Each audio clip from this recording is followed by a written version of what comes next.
Zephaniah 1, Magandang Balita Biblia, ang araw ng paghatol ni Yahweh. Ang aklat na ito ay naglalaman ng mga pahayag ni Yahweh sa pamamagitan ni Propeta Zephaniah, anak ni Cusi at apo ni Gedalias. Si Gedalias ay anak ni Amarias at apo ni Hezekias. Tinanggap ni Zephaniah ang pahayag na ito ng si Josias na anak ni Aman ang hari sa Juda. Wawasakin ko ang lahat ng bagay sa balat ng lupa, sabi ni Yahweh. Pupuksain ko ang lahat ng tao at hayop, papatayin ko ang mga ibon sa himpapawid, at ang mga isda sa dagat. Ibabagsak ko ang masasama, lilipulin ko ang sangkatauhan, sa balat ng lupa, sabi ni Yahweh. Paparusahan ko ang lahat ng mamamayan ng Juda at ng Jerusalem. Wawasakin ko rin sa dakong ito ang mga nalalabing bakas ng pagsamba kay Baal, at lubusan ng malilimutan ang mga paring naglilingkod sa mga Diyos-Diyosan. Kabilang dito ang mga umaakyat sa kanilang bubungan, upang sumamba sa araw, sa buwan at sa mga bituin. Ang mga taong kunway nanunumpa sa pangalan ni Yahweh, ngunit sa pangalan naman pala ni Milcom. Silang mga tumalikod na sa paglilingkod kay Yahweh, at hindi na humihingi ng patnubay sa Kanya. Tumahimik kayo sa harapan ng Panginoong Yahweh, sapagkat malapit nang dumating ang araw ni Yahweh. Inihanda na niya ang kanyang bayan upang ialay, at inanyayahan niya ang kanyang mga panauhin upang wasakin ang Juda. Sa araw na iyon, sasabihin ni Yahweh, paparusahan ko ang mga pinuno at ang mga anak ng hari, gayon din ang lahat ng tumutulad sa pananamit ng mga dayuhan. Paparusahan ko rin ang mga sumasamba sa mga Diyos-Diyosan, gayon din ang mga nagnanakaw at pumapatay, upang may mailagay lamang sa bahay ng kanilang Panginoon. Sinabi rin ni Yahweh, sa araw na iyon, maririnig ang malakas na pagtangis ng mga tao sa pintuang tinatawag na isda, mga panaghoy mula sa bagong bahagi ng lungsod, at malalakas na ingay dahil sa pagbuho ng mga gusali sa mga burol. Tumangis kayo, mga naninirahan sa mababang lugar ng lungsod. Patay ng lahat ang mga mangangalakal. Ang mga nagtitimbang ng pilak ay wala na. Sa panahong iyon ay gagamit ako ng ilawan, upang halughugin ang Jerusalem.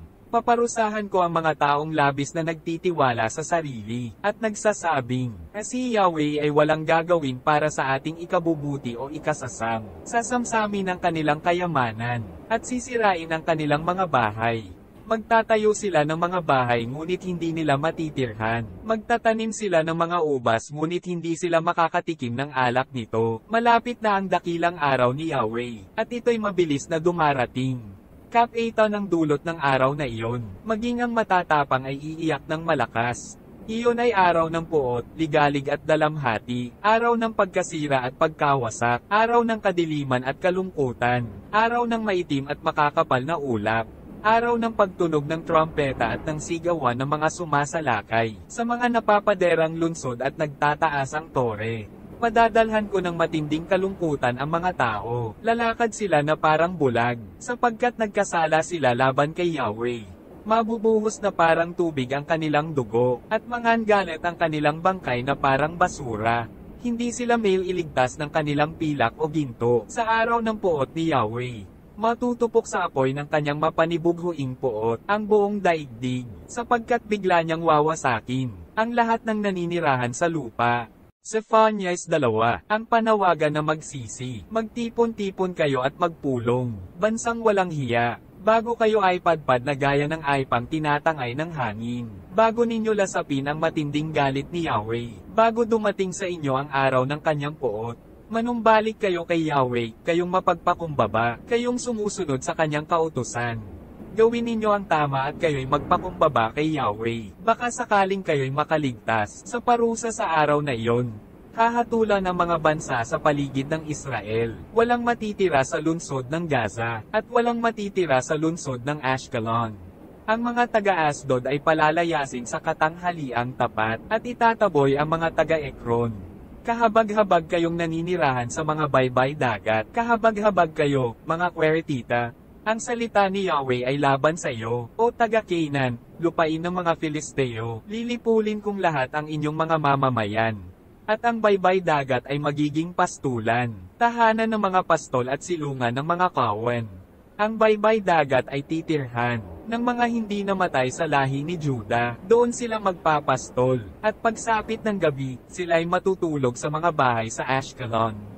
sapagkat makakasama nila si Yahweh na kanilang Diyos, at ibabalik ang kanilang mga kayamanan.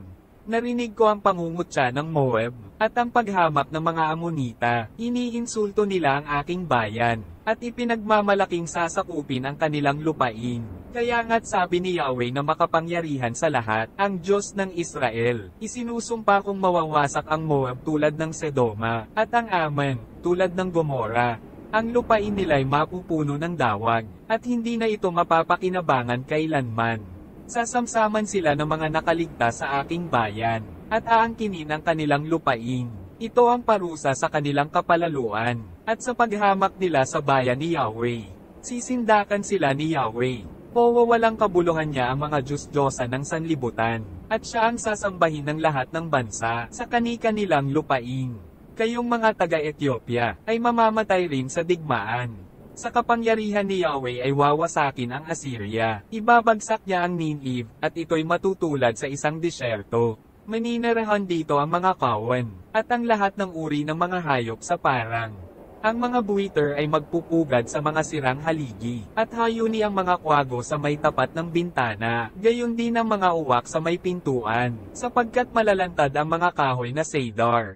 Ito ang mangyayari sa palalong lungsod, na hindi nababahala, at nagsasabing, wala nang hihigit pa sa akin. Anong laking kasawian ang kanyang sinapit, naging tirahan siya ng mababangis na hayop. Kukutsain siya at pandidirihan ng lahat ng magdaraan doon.